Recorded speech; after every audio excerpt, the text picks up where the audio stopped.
Saudara Satuan Narkoba Polrestabes Makassar menggagalkan peredaran 5 kg ganja dari Medan.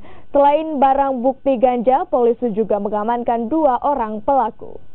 Ganja yang diketahui berasal dari Medan ini dikirim melalui jasa pengiriman yang dipesan narapidana di Rutan Kelas 1 Makassar atas nama Tri alias Coklat.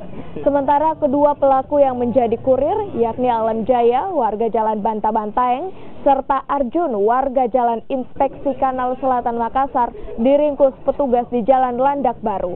Selain pelaku, polisi juga mengamankan paket besar berisi 5 bungkus ganja dengan berat 5 kg. Terungkapnya peredaran narkotika jenis ganja ini atas adanya informasi dari masyarakat. Akibat perbuatannya, kedua pelaku diancam hukuman penjara 5 tahun hingga seumur hidup. Kasus narkotika selama vonisnya kemarin 8 tahun penjara. Mana Pak? Di Rutan Makassar. Nah, Rutan Makassar itu yang di belakang. Siang ini setelah rilis kami akan ambil. Sudah koordinasi kemarin dan dari Rutan kami terima kasih juga sudah sangat kooperatif langsung mengisolasi yang bersangkutan.